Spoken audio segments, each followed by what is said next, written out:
Vamos abrir as nossas Bíblias no Evangelho de Lucas, no capítulo 19, a partir do verso 1. Eu vou fazer a leitura usando a versão King James. Diz assim o texto: chegando a Jericó, atravessava Jesus a cidade.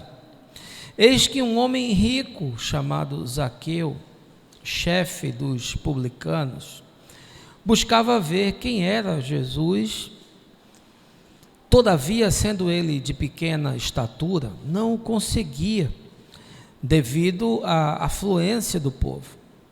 Por esse motivo, correu diante da multidão e subiu em uma figueira brava para observá-lo, pois Jesus ia passar por ali.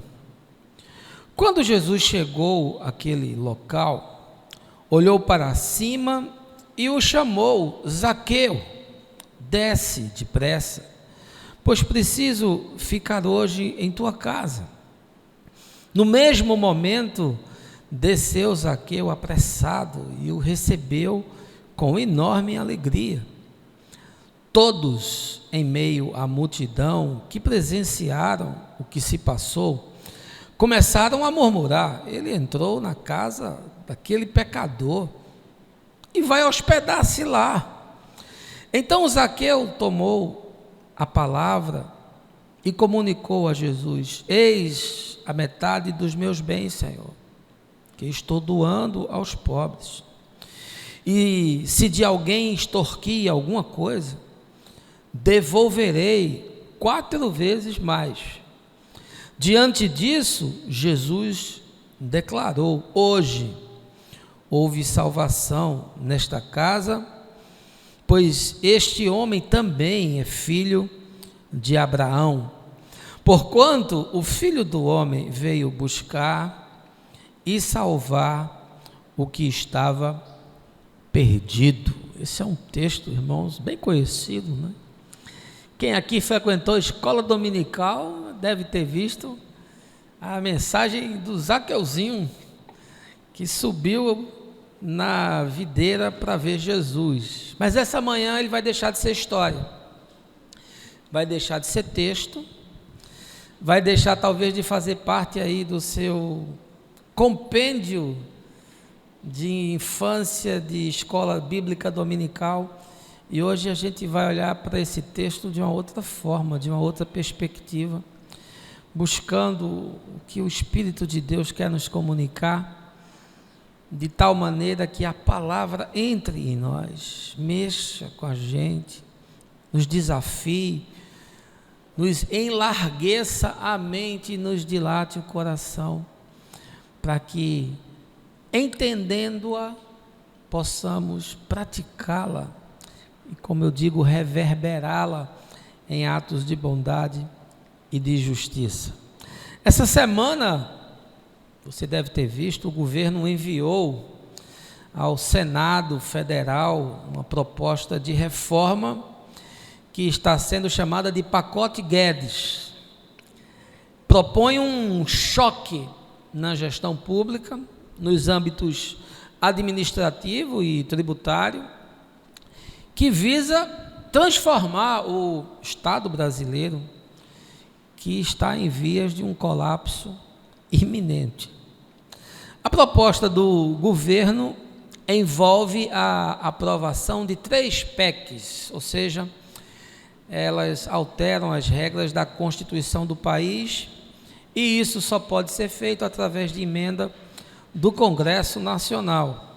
Tratam de questões como a descentralização da gestão dos recursos públicos, que passará a ser feita por estados e municípios, a integração de cidade pequena a outras maiores, reduzindo cerca de 20% dos municípios brasileiros, olha, o que implica em um corte drástico de cargos públicos, a possibilidade de gatilhos fiscais que permitirão, num caso extremo, a redução de salário de servidores com consequente diminuição da jornada, uma reforma administrativa que vai rever aí mais de 300 cargos que existem na União, a lei de privatizações, a alteração da arrecadação de impostos através da criação do IVA, né, que é aquele imposto sobre valor agregado, e por aí vai.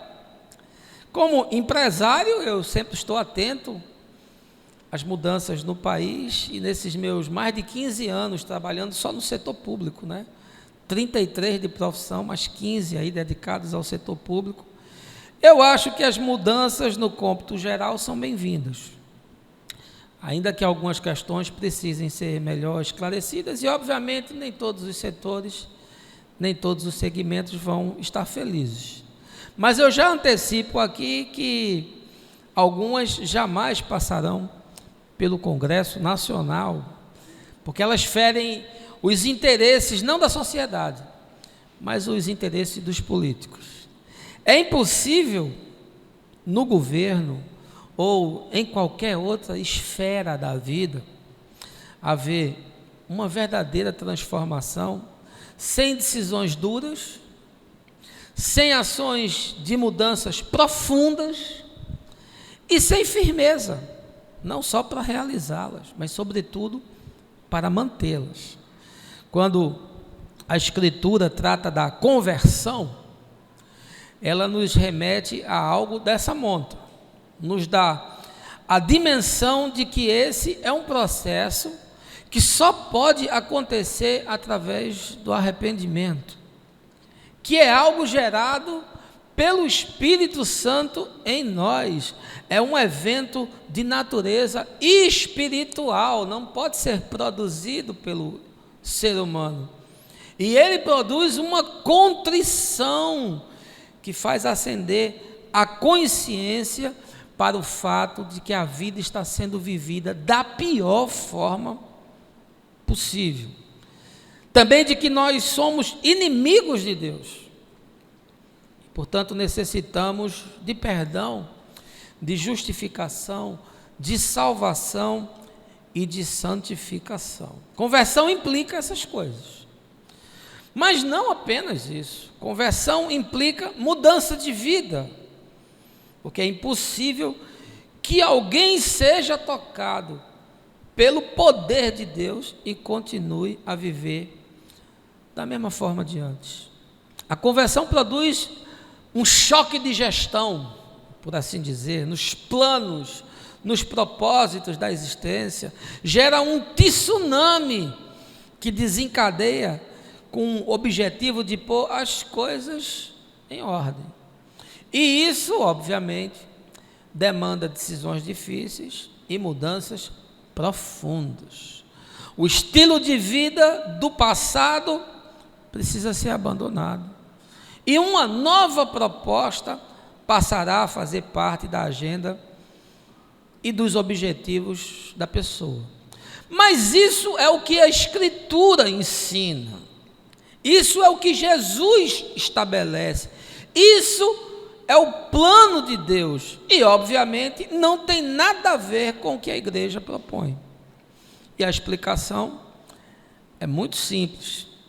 A igreja propõe uma conversão à igreja, e não ao evangelho, ao pastor e não ao Senhor, às doutrinas e não às escrituras, a ética comportamental e não a ética do reino, aos condicionamentos e não à consciência, aos controles regimentais e não à liberdade de ser, a programação do templo e não o serviço solidário de todo aquele que a gente encontra no caminho, a liturgia metódica e não a espontaneidade em adorar em qualquer lugar, a adoção dos dogmas e não dos princípios, a devoção por imposição e não por amor. Se o sujeito vestir o manequim da denominação, se ele entrar nas vestes da religião, se ele couber na forma da igrejola, então está tudo bem.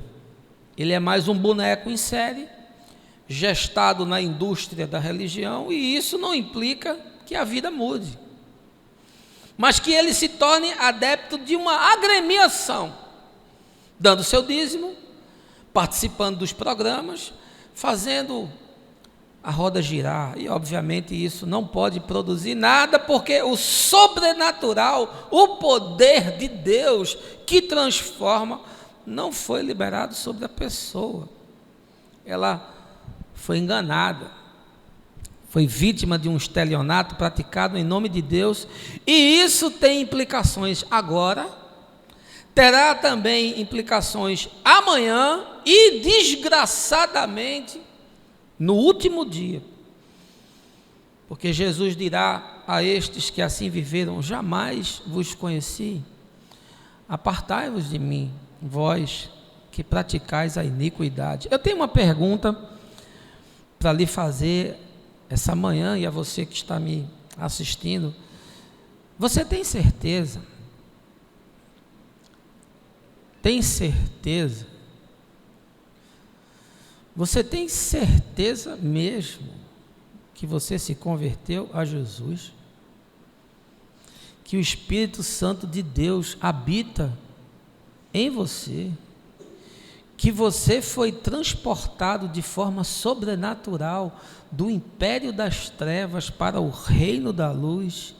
Que a sua consciência foi revitalizada para o bem, para a paz, para a justiça, e que os frutos que você produz são consequência de um profundo arrependimento que se estabeleceu na sua vida? Você tem certeza disso? Pois bem, essa manhã eu quero tratar desse tema e quero lhe mostrar o que acontece na vida de quem passa por esse processo, para que não fique mais nenhuma dúvida e você saia daqui ou pacificado ou transtornado. Mas eu não quero fazer isso sem antes lhe convidar a um momento de oração. Baixa aí a sua cabeça, feche os seus olhos. Pai, que tempo esse em que as pessoas lotam as igrejas e não têm sequer certeza de salvação? As pessoas participam de programações, mas não participam da vida que tu disponibilizasse para elas. As pessoas estão na igreja, mas não estão em Cristo. As pessoas seguem doutrinas, mas desconhecem a palavra que é Jesus.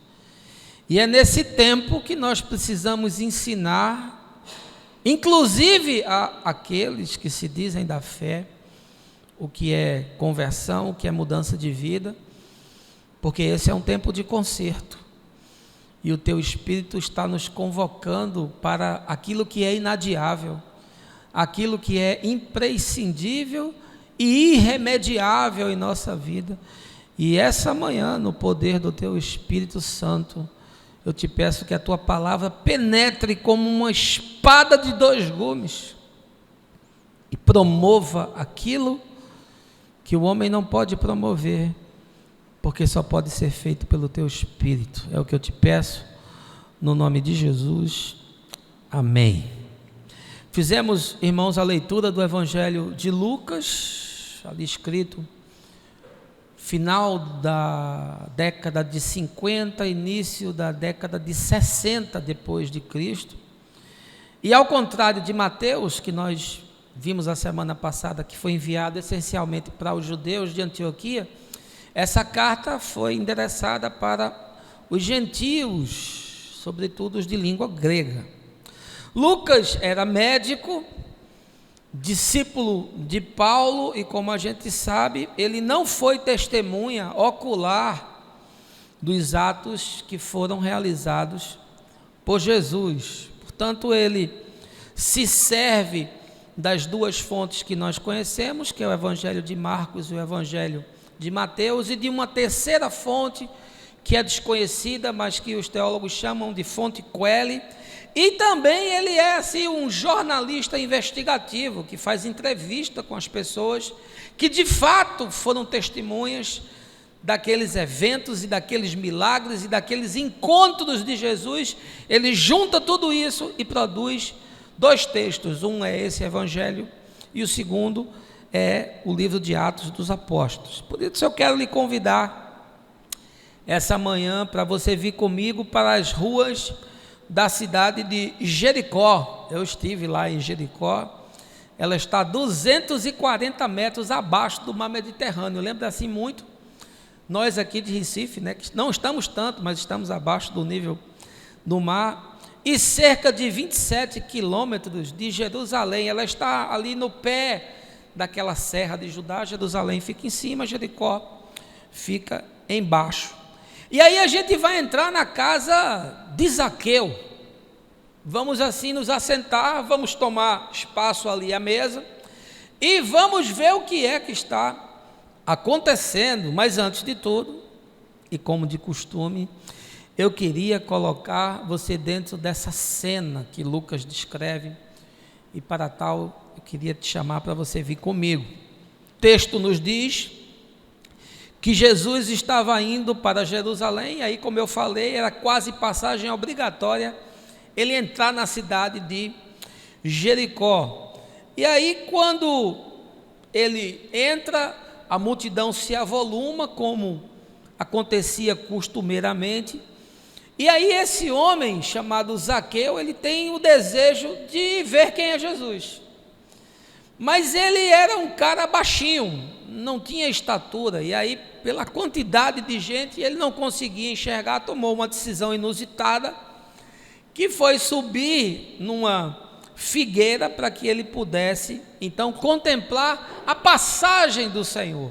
Existe lá uma figueira em Jericó, que dizem que é a figueira de Zaqueu, mas eu acho que é muito mais um mito e um lugar para levantar grana do que qualquer outra coisa. E aí, quando ele está ali, conseguiu se acomodar, Jesus de repente vira para ele e diz: ô Zaqueu, olha, desce daí, porque hoje eu vou dormir lá na tua casa.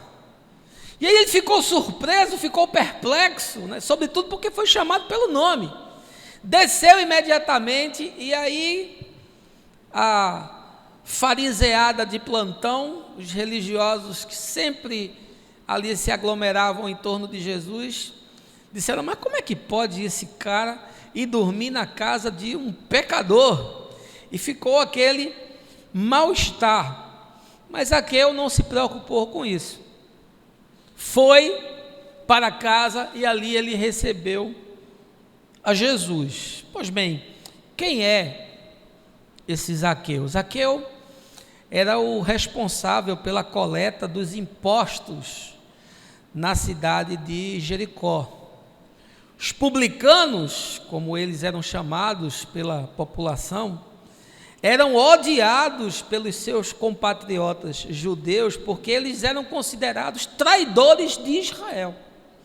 Trabalhavam para o Império Romano, na cobrança não raro, opressiva, violenta das taxas e dos impostos devidos para o César romano. No caso específico de Jericó, essa função de publicano era extremamente lucrativa, com destaque social, e isso por conta da extraordinária produção que existia lá com a exportação de bálsamo. Portanto, ele, além de ser odiado pelos judeus, ele também era invejado pelos estrangeiros e pelos romanos que viviam ali. Zaqueu, para mim, tem uma personalidade, eu diria assim, intrigante. Ele é das poucas pessoas nas Escrituras que toma a iniciativa de procurar Jesus, mas Zaqueu não tem demandas, Zaqueu não tem pedidos, Zaqueu não tem barganhas, Zaqueu não tem problemas, Zaqueu não está enfermo. Portanto, ele tem uma curiosidade, ele tem um desejo assim, meio que inexplicável, ele quer ver Jesus. E na verdade, o que ele estava propondo, o que ele representava para as pessoas, era essa figura carrancuda, indesejável, esse leproso social, por assim dizer, e portanto ele se achega ao Senhor de uma forma despretensiosa. Ele quer ver. E aí, deixe-me eu lhe dizer algo. Há uma enormidade de pessoas na igreja que apenas querem ver Jesus. Elas querem saber de Jesus. Elas acham legal assim estar num espaço pseudo sacralizado, né? Nesse espaço pseudo sagrado do templo. Elas querem fazer parte de alguma programação. Elas querem se envolver com algum tipo de trabalho, de grupo, de ministério. Elas querem se sentir parte de algo. Querem ser batizadas, querem tomar ceia. Elas se convenceram de que Jesus é o Filho de Deus. E isso por vezes veio de uma herança familiar. Mas não passa disso. Elas estão ali para ver Jesus e não para ser como Jesus. E há uma diferença brutal nessas duas coisas. Mas Zaqueu não. Zaqueu foi surpreendido. Zaqueu achava que podia ser um observador, um fã, um voyeur da religião. Mas a questão é que Jesus queria algo mais próximo. Chamou ele pelo nome. Porque Deus deseja um encontro íntimo, intransferível. Ele quer uma relação. Ele não quer uma relação burocrática. Ele quer muito mais do que um adorador de ocasião. Ele não quer um frequentador de templo. Ele não quer um operário da fé. Ele não quer um financista da obra. E aí Jesus toma uma iniciativa muito pouco ortodoxa, porque o judeu não abre a sua casa para qualquer pessoa, e muito menos ele se senta na mesa com qualquer pessoa, porque aquilo é um momento de santidade e de santificação. E aí o Senhor disse: Zaqueu, olha, eu vou para a tua casa, assim, sem mais nem menos, porque na verdade Jesus queria entrar na dinâmica, no cotidiano e no íntimo da vida daquele homem, porque é em casa onde a gente está mais à vontade, né? Em casa não tem disfarce. Em casa as nossas deformidades todas aparecem. Não há simulacros.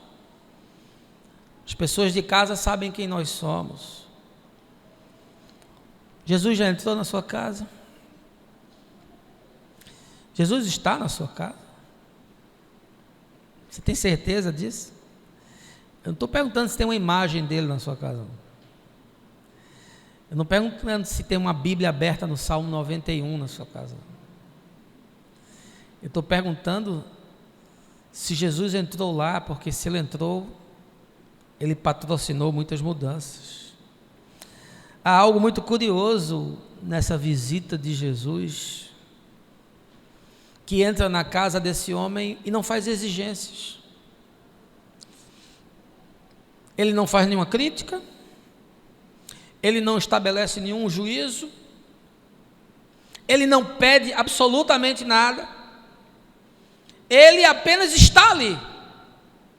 A sua graça, o seu poder, a sua compaixão, a sua justiça, o Espírito Santo inundou aquele lugar, e algo poderoso aconteceu para muito além da realidade material e objetiva. E a reação de Zaqueu a tudo aquilo é imediata, porque ele, convencido pelo Espírito de toda a luz, permitiu que a treva que o habitava fosse dissipada, e uma centelha de consciência se acendeu na vida daquele homem. Os seus pecados lhe saltaram aos olhos. Eu me lembro de Davi: o meu pecado está diante de mim. Ele se enxerga, e mais do que isso, ele enxerga a santidade de Deus. E aí não dá para ficar inerte, não dá para ficar dormente, Não dá mais para viver da mesma forma. Não dá para desviar e nem dá para adiar decisões importantes. Não dá para empurrar com a barriga. Zaqueu pensou: Deus está aqui na minha casa e o dia da vida mudar é hoje. Deixa eu dizer uma coisa para você: é impossível alguém viver esse tipo de experiência e a vida não ser radicalmente alterada. Conversão, meu irmão, é uma coisa violenta. E não é só violenta, não, ela é virulenta. De um lado é o apocalipse do velho homem, e do outro é a ressurreição do novo homem, que se refaz em Cristo conforme a Escritura. E ninguém pode passar por uma conversão impunemente. As consequências são sérias, são profundas, são marcantes. Não há qualquer possibilidade da vida não ser alterada dramaticamente. E aí eu queria insistir nessa pergunta com você. Você se converteu? Você se converteu? Eu não estou perguntando se você frequenta igreja, conhece a Bíblia, participa de ministério, dá dízimo, é batizado, crismado, toma santa ceia, é arminiano, calvinista. O que mais tem nesses dias na igreja é gente que só quer ver Jesus, mas não quer ser como Ele é. É gente que quer sentir a presença de Jesus, mas não quer andar com Ele em todo o tempo. Quer cantar canções para Jesus, mas não quer adorá-lo em espírito e em verdade em todos os lugares. Quer ir ao templo para fazer alguma coisa para Jesus, mas não quer servi-lo na vida do outro, nos encontros do cotidiano, nas esquinas da vida, no trabalho, na vizinhança, na faculdade. A coisa é assim: eu quero você, Jesus, desde que você não bagunce a minha vida, não mude os meus gostos, não altere a minha agenda, não requeira de mim acertos com os meus equívocos. Eu quero você, Jesus, mas para te servir da maneira como eu quero, quando eu puder, quando eu não tiver uma programação mais interessante. Portanto, não me asfixie, Jesus, me deixe aqui na minha dormência eterna, fazendo o que eu quero, pensando o que eu quero e crendo no que eu quero.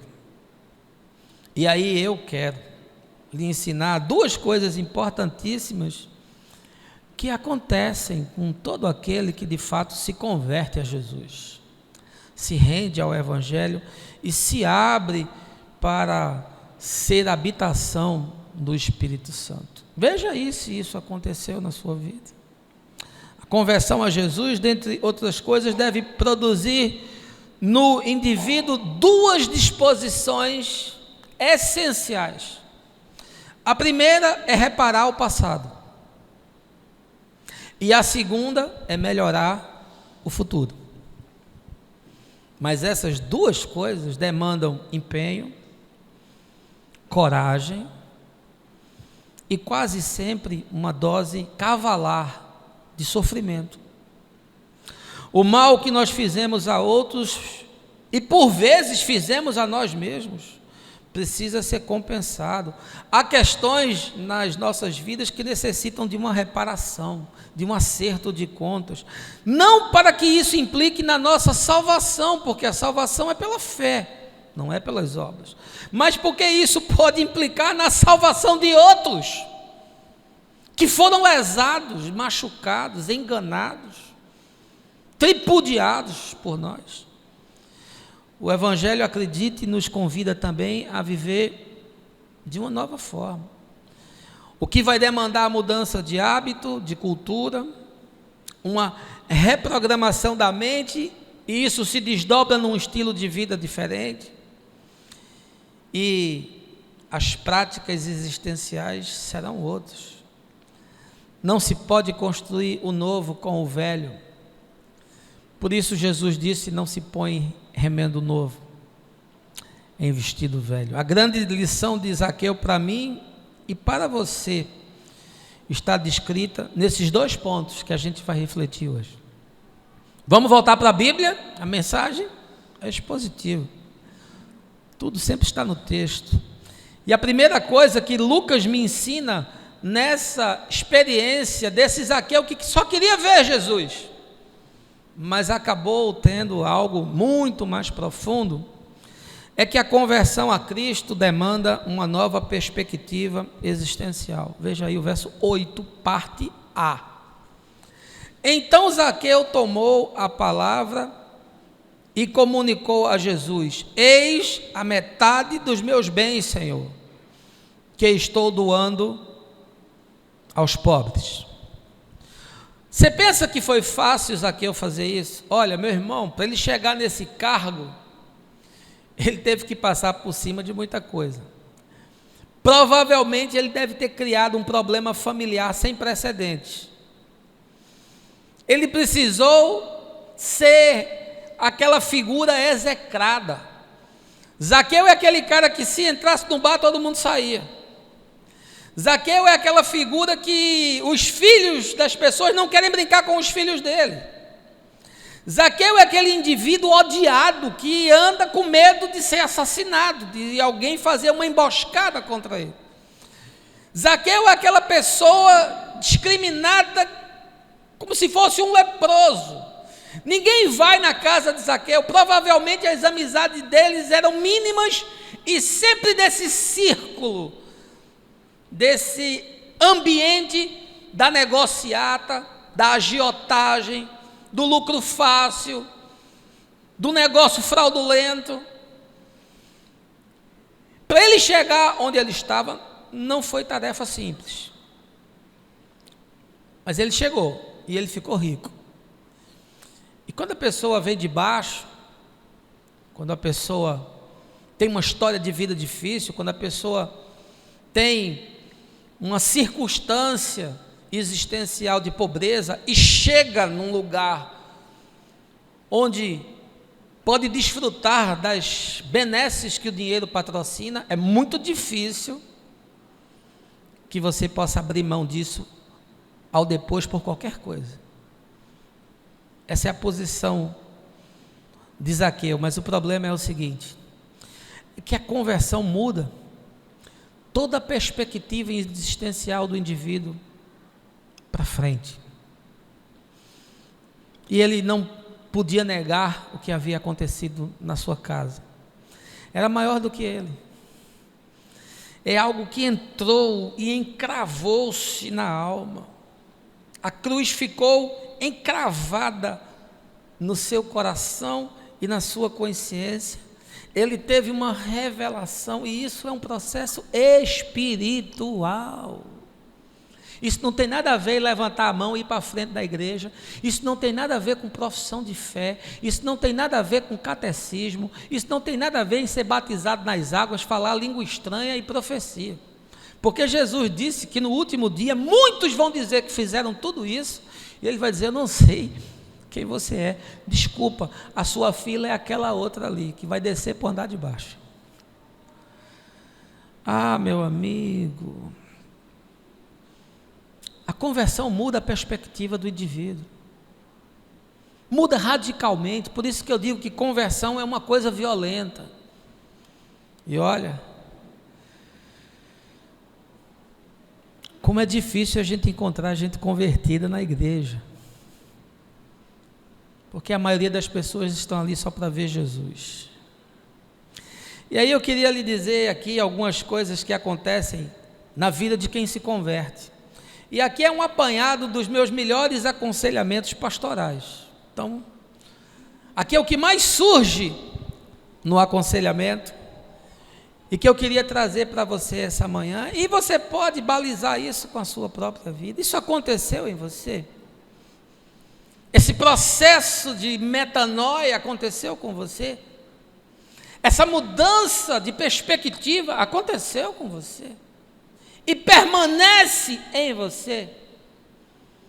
Eu lembrei agora de um cântico antigo que eu gostava muito, que dizia: permanecer em ti, eu quero mais e mais permanecer em ti. A única garantia, meu irmão, de que o processo continuará numa espiral de aprofundamento de consciência e de verdade é se você permanecer nele. Não é se você permanecer na igreja. Ainda que eu acredite que aqueles que estão em Cristo certamente estão identificados com algum trabalho do reino na comunidade de fé. Mas você precisa permanecer em Cristo.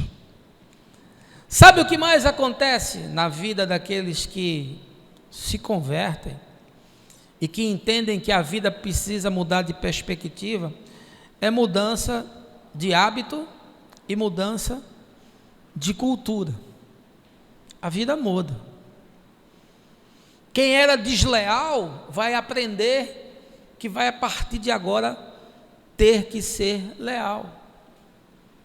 Honrar com os seus compromissos, honrar com a sua palavra.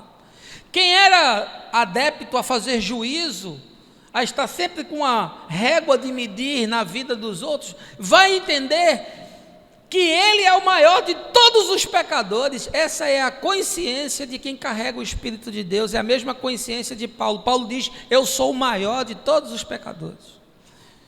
Portanto, o sujeito que é mais indigno, ele não se sente em condições de fazer qualquer observação, qualquer comentário ou qualquer tipo de juízo na vida do outro.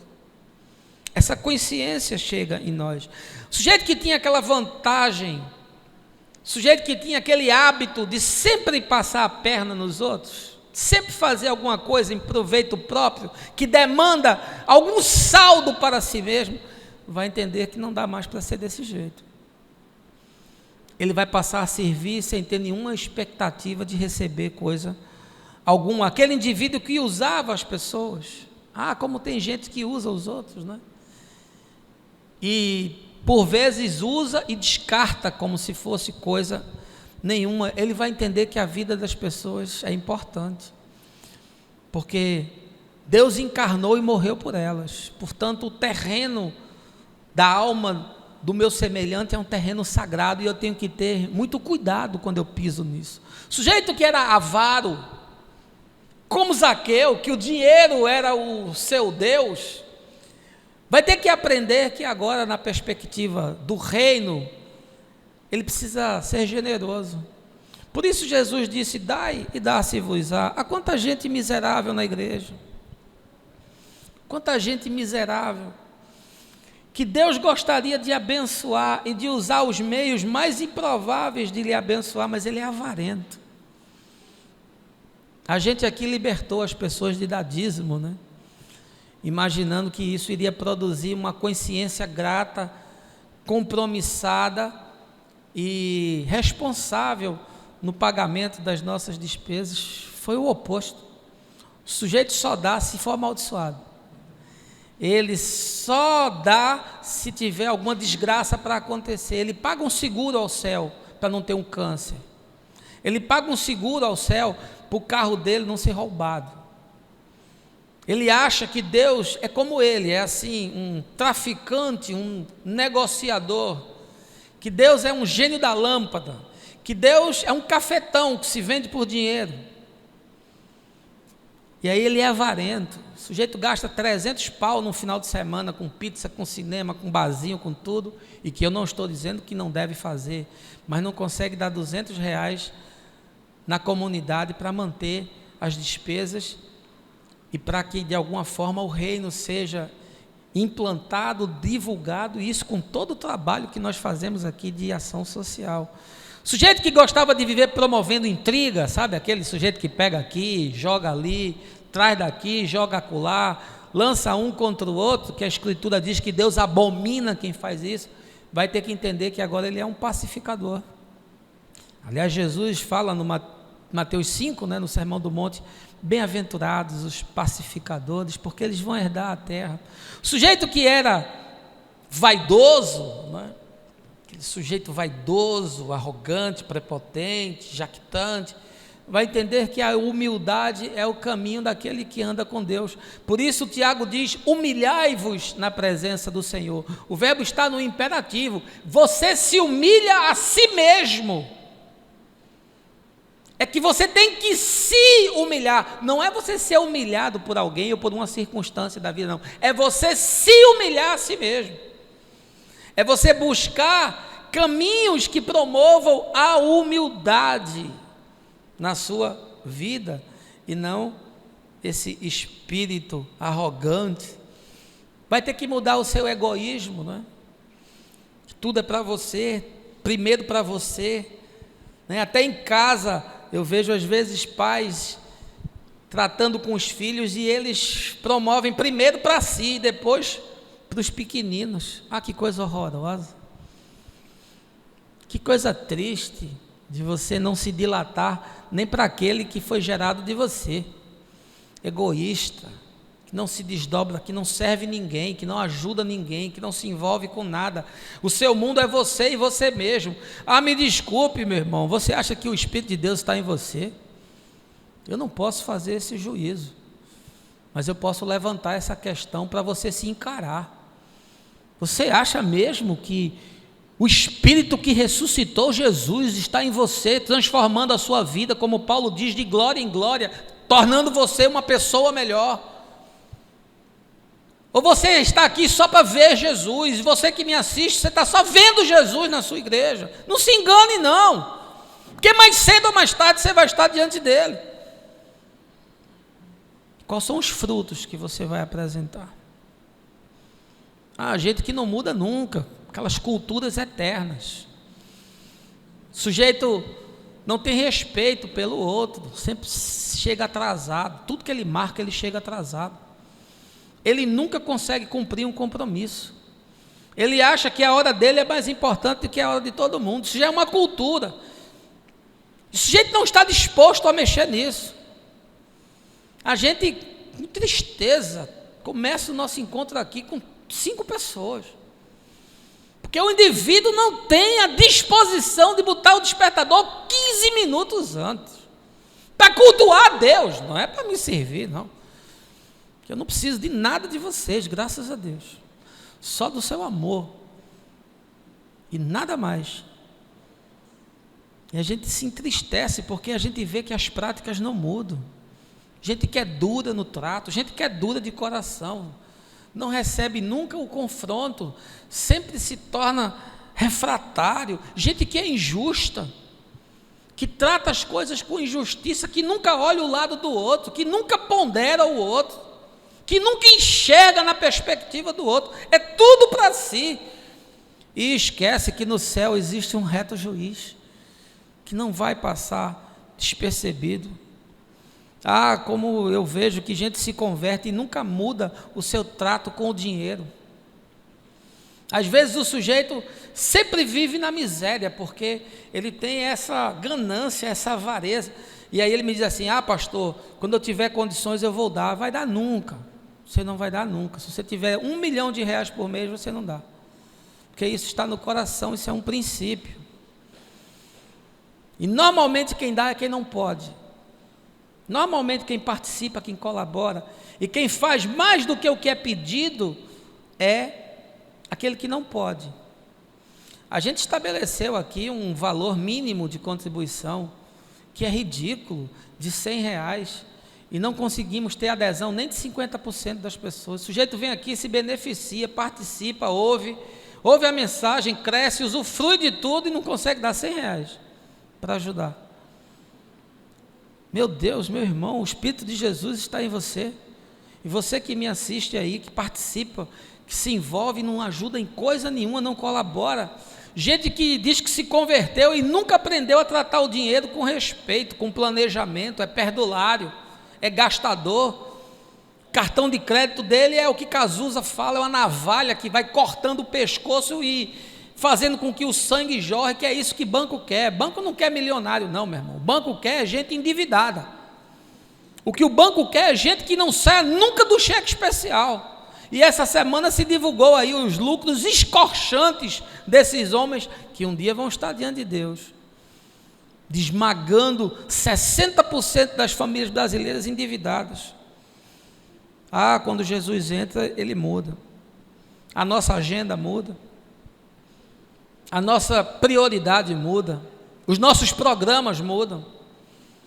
gente que não se dilata para nada, não se envolve com nada. A gente fez um bazar aqui no último final de semana, tinha Cris, Dona Severina e mais 2 ou 3 aqui, Luci, a mulher de Jacó e Jacó, e pronto, ninguém pode vir, ninguém pode se envolver, ninguém pode participar. Que tristeza, que desgraça, meu irmão.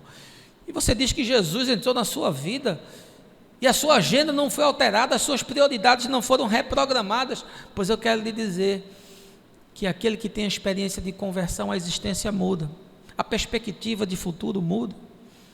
Gente que não tem domínio próprio, que é aquela figura temperamental, com rompantes, com arrobos, com histerias, com miudezas, com picuinhas, com pequenas vinganças, e o sujeito diz que se converteu. Você se converteu a Satanás, meu.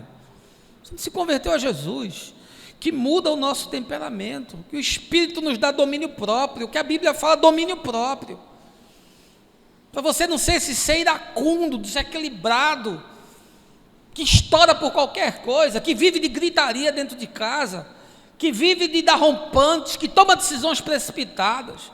Por favor, gente que conhece a Deus tem outra envergadura, tem outro centro de gravidade, tem outra postura, não é gente que se descontrola por qualquer coisa. Onde está a temperança?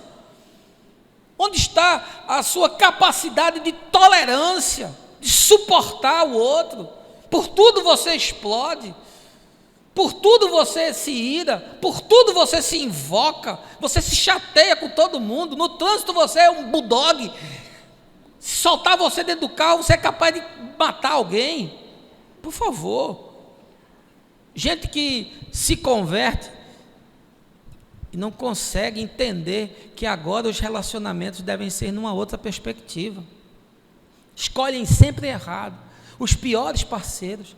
Essa semana aconselhei uma pessoa que é a 3ª, ou 4ª ou 5ª escolha que ela faz da mesma pessoa, só que com nome diferente, num corpo diferente, mas no fundo o arquétipo é o mesmo, sempre com as mesmas características, sempre com os mesmos problemas, e não entende que a perspectiva agora deveria ser nova.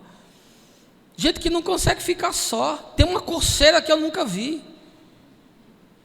Que coisa incrível, meu irmão. Nem vibrador resolve, é um negócio impressionante. E parece um cachorro que não pode encostar em nada. Por favor, você não entendeu não qual é a perspectiva do Evangelho.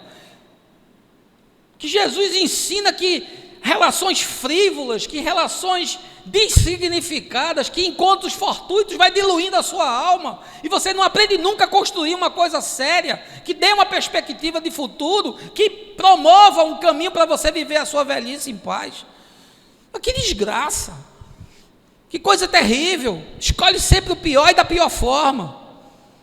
Gente que se converte, mas a conversão não reverbera em casa, os filhos continuam sendo criados da mesma forma louca, os valores não chegam na vida dos de casa, as mudanças não chegam em casa. Aliás, não podem chegar porque elas não veem a mudança em você. Como é que elas vão se estimular a mudar em alguma coisa? E os filhos são criados loucamente, são criados de forma completamente bizarra. Aí depois tem aí pai me ligando de madrugada chorando porque o filho está na delegacia.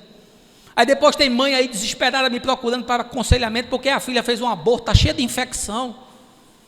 E ainda fica, meu Deus, não sei o que foi que eu fiz. Que cinismo. Que você não passou nenhum valor para essa criança, para esse adolescente.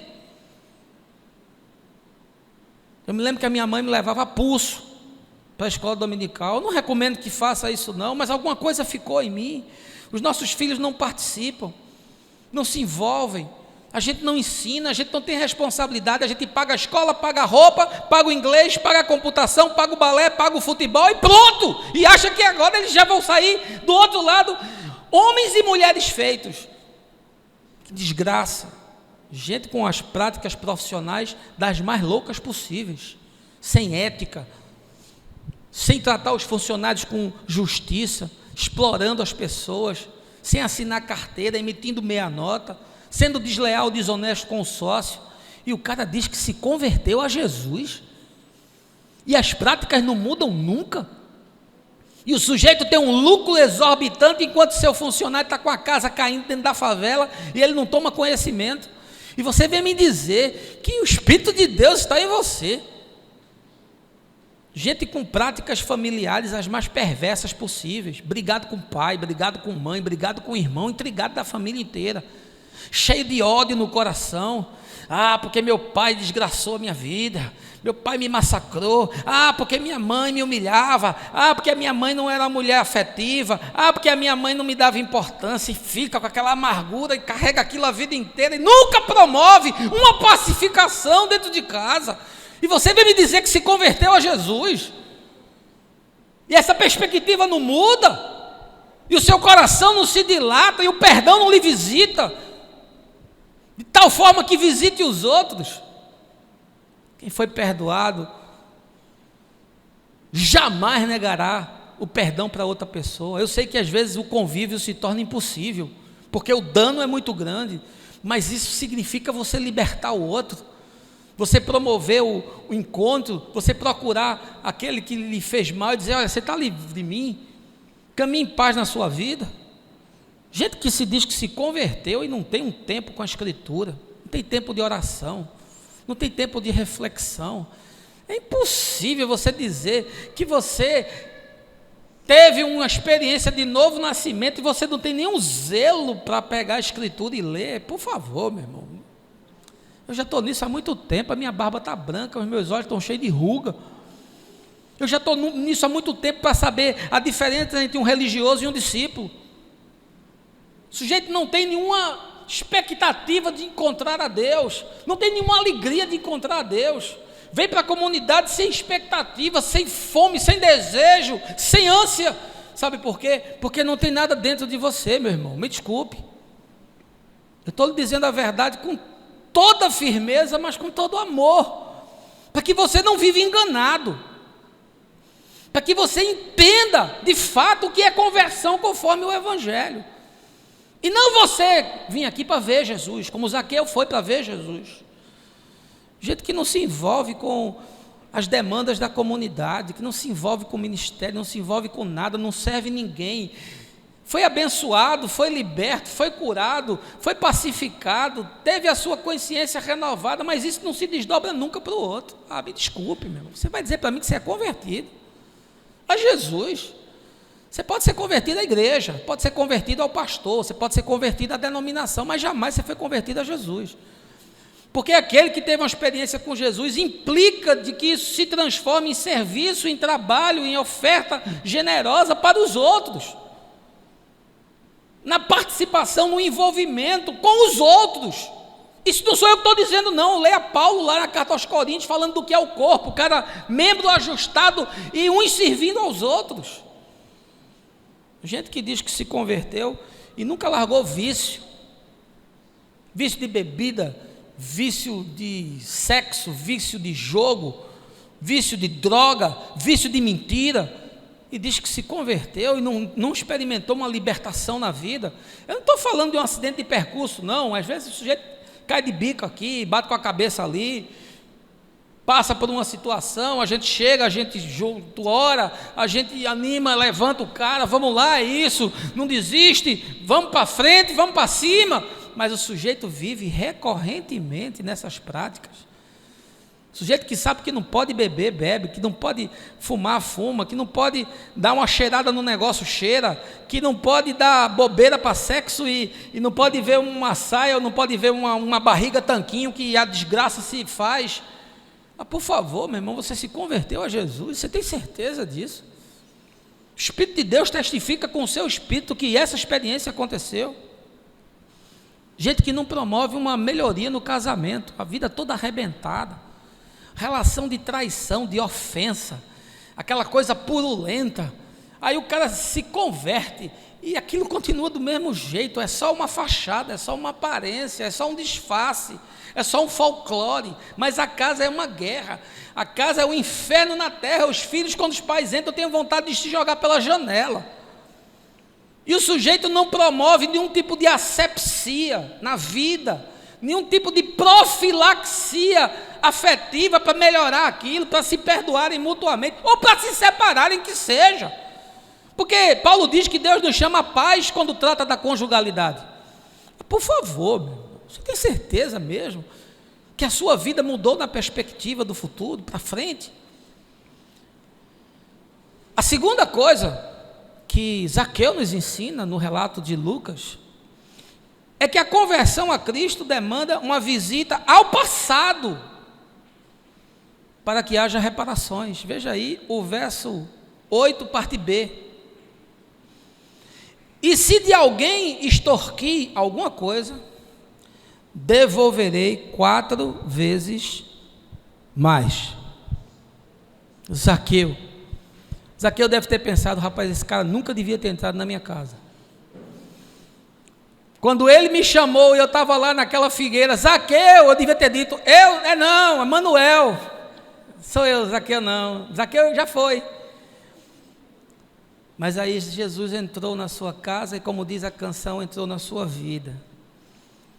E aí Zaqueu não queria só mudar a perspectiva do futuro, dizendo: olha, eu vou doar metade do que eu tenho, para que eu viva numa perspectiva diferente, não seja mais um escravo disso. Mas aí ele fez mais.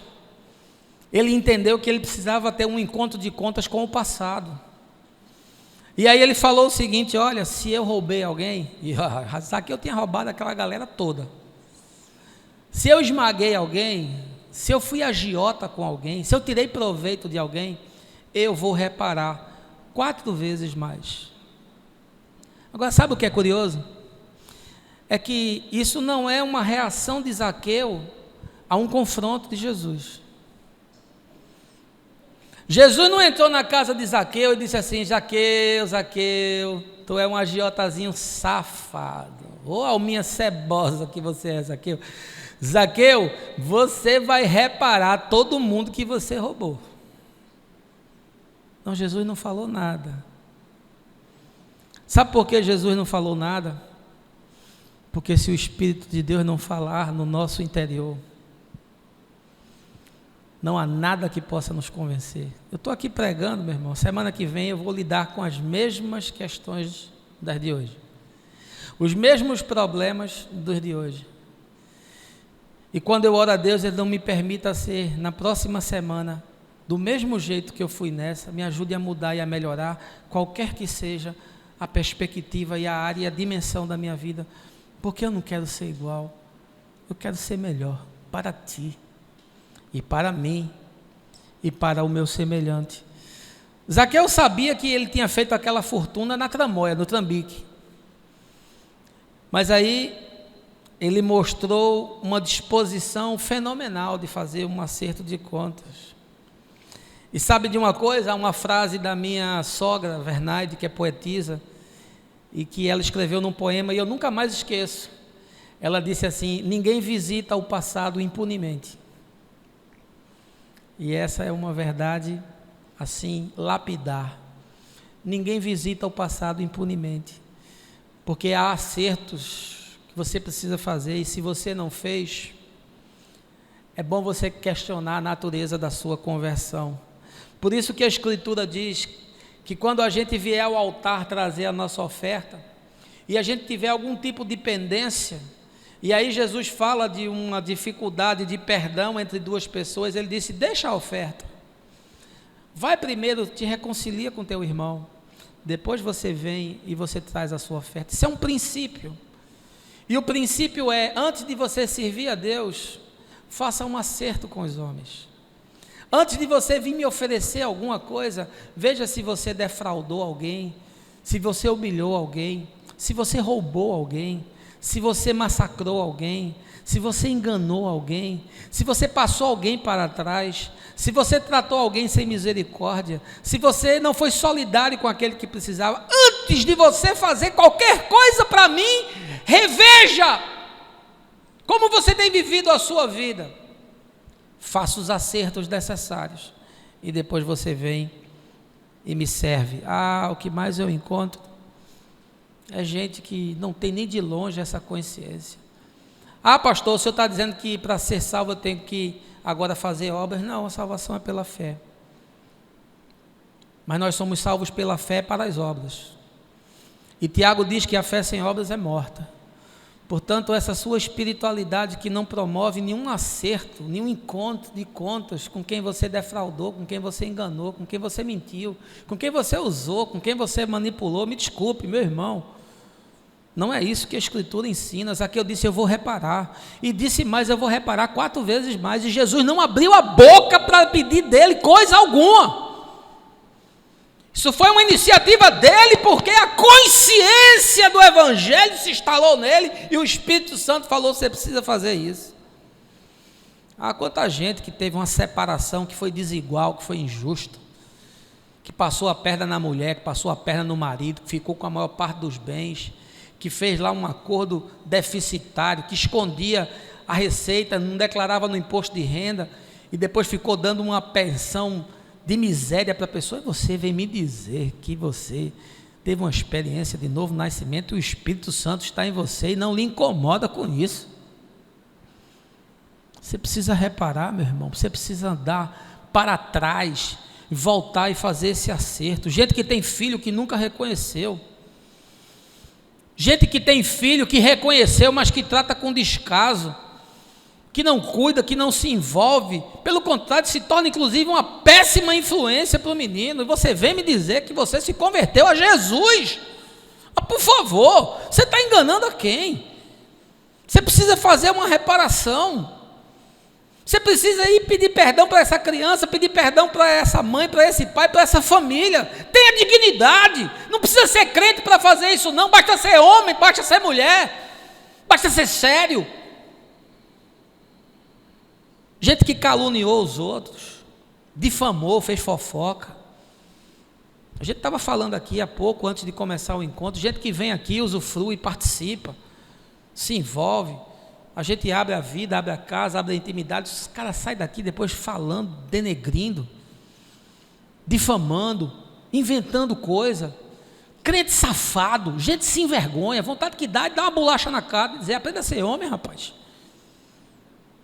Aprenda a ser gente. Honre as calças que você veste, a calcinha que você usa. Que vergonha. E a gente mente, difama, engana e não repara. E não tem a coragem, a hombridade de procurar a pessoa, olhar no olho e dizer, eu errei com você. Eu fiz mal a você, eu falei mal de você. E ainda que você merecesse, eu não deveria ter feito isso. E eu vim aqui para me acertar com você. Gente que fez acerto com funcionário da pior forma possível. Eu vejo gente rica, gente com condições, que pega, faz um acerto na justiça para esmagar o outro, para desgraçar o outro. Há uns 15 dias atrás, aí eu tive que fazer um acerto com uma funcionária que eu contratei lá em casa, que a gente trabalhou com ela 14 dias, ela faltou 3, e não trouxe sequer um atestado médico, e disse que ia botar a gente na justiça.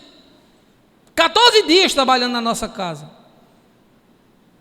E aí eu disse, eu vou dar uma canseira nessa mulher, porque para ela ver que as coisas não podem ser assim. Deu um escândalo lá no nosso apartamento, lá na portaria. E ficou aquela coisa pesada no meu coração. Olha, minha é a vingança, diz o Senhor. Minha é a justiça, faça o acerto. Não demore com isso, resolva isso. Não esmague ninguém. E a gente paga indenização injusta, vai para a justiça trabalhista, faz defraudação. Gente que trata mal os pais, bota o pai no asilo, não visita, o pai está doente, a mãe está lá jogada, velha, às vezes com uma doença degenerativa, e se esqueceu de quem cuidou, de quem lhe fez o bem, e não tem nenhuma contrapartida, não tem nenhuma forma de honrar pai e mãe como a Bíblia manda. Não é honrar o que for bom, não é honrar de todo jeito. E de ser grato, e de ser misericordioso. Gente que nunca libera perdão. Lá atrás tem um problema que nunca foi resolvido e vive com ódio a vida toda, ou então o outro vive com ódio dele porque ele nunca procurou para dar um aperto de mão, para dar um abraço e dizer, vamos zerar essa conta, vamos acabar com essa história. Jesus entrou na minha vida, ele mudou a minha perspectiva, ele disse que eu tinha que vir fazer um acerto. Eu não quero viver mais dessa forma. Se o outro não quiser, é problema dele. Mas você tomou a sua iniciativa. Gente que passou sócio para trás, que roubou sócio. Quantos e quantos eu já vi que passou a perna, que pegou equipamentos da empresa, que pegou contratos da empresa, que pegou o caixa da empresa, e o cara vai dizer para mim que se converteu, com a vida toda arrebentada para trás, não tem nenhuma disposição de fazer um acerto, gente que não assume a culpa por nada, nunca, sujeito homem é aquele que bate no peito e diz, a culpa é minha, e eu não dou ela para ninguém. Aí eu digo, esse daí teve um encontro com o Senhor. Cara que se enxerga, não importa se o outro teve culpa também, você vai enxergar a sua culpa.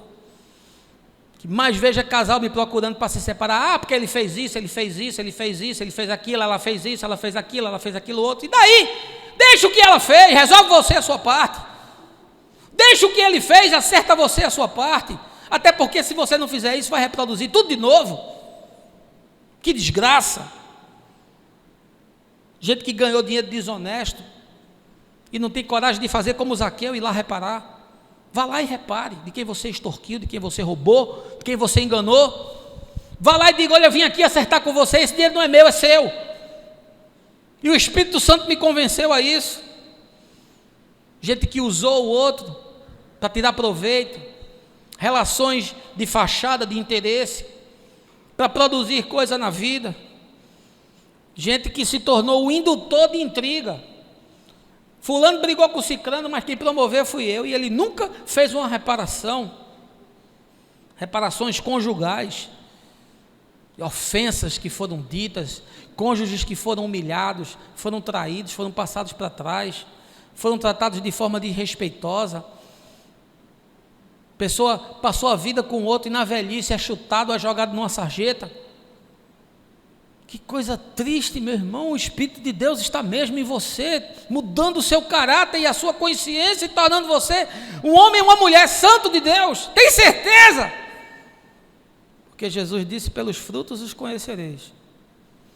Eu sei que essa mensagem não é uma mensagem fácil. O pastor não prega esse tipo de negócio na igreja, porque entristece todo mundo.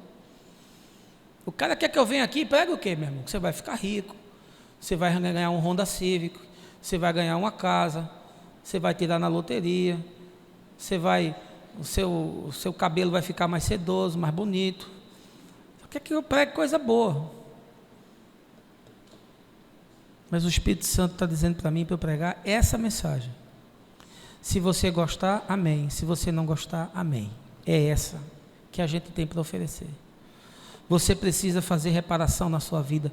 Zaqueu visitou o seu passado, e ninguém visita o passado impunemente, e talvez essa manhã, e você que está me assistindo, o Espírito Santo esteja falando que você precisa fazer alguma reparação na sua vida.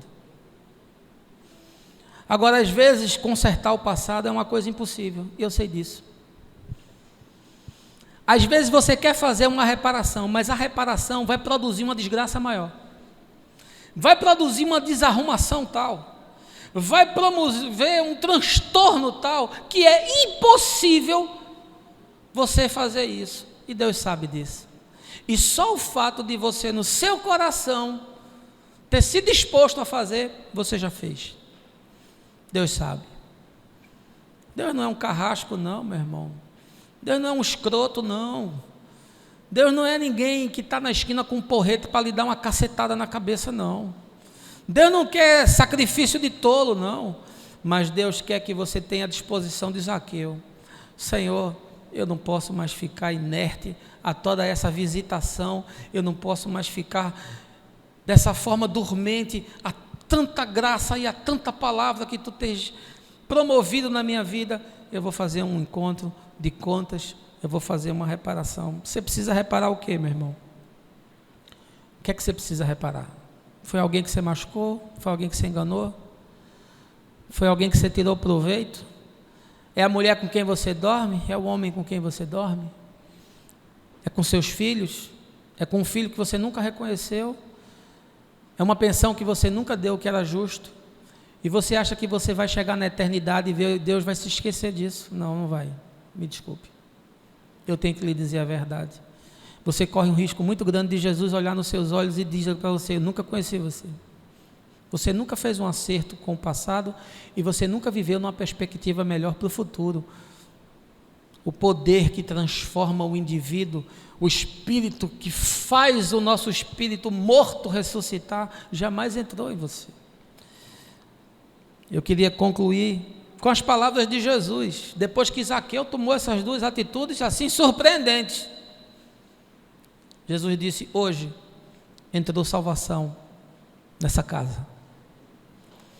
E o meu desejo, meu irmão, essa manhã é que hoje entre salvação aí na sua casa, na sua vida, na sua família. Hoje entre essa consciência aí em você. Hoje, não deixe para amanhã.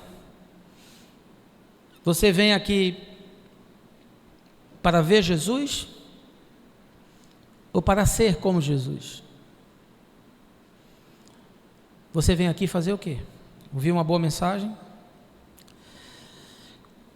Em 2012, eu vivi um evento único na minha vida. Eu tinha uma empresa há 12 anos, lucrativa, boa, com cerca de 50 funcionários, com uma sede de 500 metros quadrados ali no Recife Antigo, no Porto Digital, reconhecida nacionalmente, com cerca de 80 clientes. E eu estava realizando um projeto para um grande estado do nosso país, e um projeto de 9 milhões de reais, dos quais 2,5 milhões eram da nossa empresa. O fato é que houve um problema no projeto, e o cliente, numa armação ilimitada, e hoje quando eu olho para trás eu percebo toda a arquitetura do golpe, reteve o pagamento de 3 notas nossas, notas em valores altos. Obviamente a gente tomava dinheiro no banco para poder fazer com que os custos fossem cobertos, e depois, quando recebia do cliente, pagava o banco. O juro era muito pequeno, dava para a gente fazer isso, e a gente recebia com 120 dias, 90 emitia a nota, mais 30 para receber. Você imagina o que é uma pequena empresa ficar com 3 notas retidas, não é? E aí a gente começou a não conseguir pagar imposto, a gente começou a não conseguir pagar aluguel, a gente começou a não cumprir com as nossas obrigações com os fornecedores, e a gente não conseguiu pagar folha. A empresa começou a fazer água, e eu vi aquilo com muita tristeza, porque eu sei que nas paredes daquela empresa estava o meu sangue. Eu sei o quanto eu trabalhei para chegar naquilo, eu sei o quanto me custou conquistar os clientes que eu conquistei, e eu tinha as maiores empresas do país como clientes. E aí, o processo de decisão tinha que ser rápido, e eu tomei as decisões muito rápidas. Tive que demitir gente, tive que cancelar contratos, a empresa entrou num processo de insolvência. E aí, quando eu vi a perspectiva que era praticamente impossível de recuperar no curto prazo, a minha empresa tinha acabado de ser avaliada por uma empresa de São Paulo que queria nos comprar, e ela valia 20 milhões de reais. Na época, quando eu vi que já não tinha muita perspectiva, eu comecei a procurar no mercado alguém que quisesse nos comprar. Eu ia vender a minha empresa, mas eu ia salvar o meu nome. E aí, acabou que uma empresa de São Paulo tinha interesse no nosso negócio, comprou a nossa carteira de clientes, comprou toda a parte privada da empresa, a parte pública ficou, até porque estava com problema, e assumiu todo o passivo, passivo trabalhista, passivo tributário, passivo com fornecedores, todo o passivo da empresa, mais ou menos em torno de 2 milhões de reais. Ou seja, a empresa foi vendida por 10% do que ela valia. E quando eu fui fazer isso na época, vários empresários amigos, inclusive os advogados, disseram: deixa estourar, meu irmão, bota esse dinheiro no bolso, bota esses 2 milhões e vai viver tua vida. Abre outra empresa, bota outro CNPJ, bota no nome de outra pessoa, deixa pipocar, meu. Ninguém paga banco não, banco vive corchando todo mundo, banco vive esmagando todo mundo, fornecedor também não se paga não, deixa para lá, funcionário faz um acerto na justiça daqui a 3 anos, 5 anos, paga o que o cara você puder pagar, você não tem nada no seu nome. E todo mundo falando isso no meu ouvido, e aquela angústia, aquele desespero, aquela situação de morte, aquele clima horroroso, aquela coisa toda. E eu fiquei sozinho na empresa, Os meus sócios que tinham outros negócios não podiam participar, porque senão os outros negócios seriam contaminados. E eu fiquei naquela angústia, naquela coisa, disse, meu Deus, o que é que eu vou fazer? E não pense que eu não me senti tentado de pegar esses 2 milhões, não. Mas aí eu tomei uma decisão, eu não vou viver dessa forma. Eu não vou conseguir dormir com isso. Como é que eu vou reparar depois esse passado, essas pessoas aqui que trabalharam comigo? E como é que eu vou viver na perspectiva de futuro? Eu vou ter dinheiro no banco e um coração amargurado? Eu não posso fazer isso, não. E aí fui pelo caminho que ninguém vai. Paguei todo mundo, tudo. 2 milhões de reais, eu não botei R$1 na minha conta. R$1 não veio parar na minha conta, minha mulher é testemunha disso. R$1 não veio parar na minha conta. E agora, no final do ano, as últimas parcelas do débito de ISS estão sendo pagas.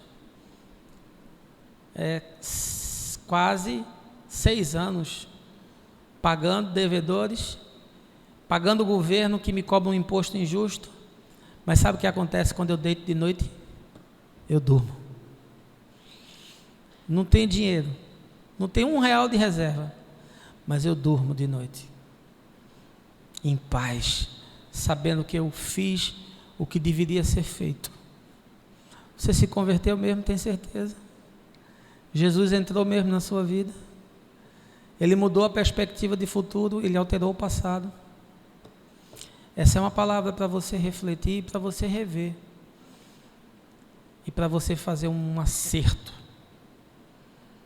com Deus, fazer um acerto com Deus e render o seu coração e a sua vida a Ele. E você que me escuta, essa é palavra para você também. Tenha um bom domingo, espero que os que estão fazendo prova se saiam bem. A Gabizinha está lá na segunda etapa e hoje é o dia difícil para ela, porque é ciência da natureza, né? E matemática não é o que ela é forte, mas certamente o melhor vai ser feito na vida dela. Vamos nos encontrando, porque assim, olha, de encontro em encontro, a verdade vai sendo dita, a mente vai abrindo, o coração vai dilatando, você vai começando a entender qual é a proposta. E o mais você já sabe, o mais eu vou te falando sempre no caminho, no nome de Jesus. Amém.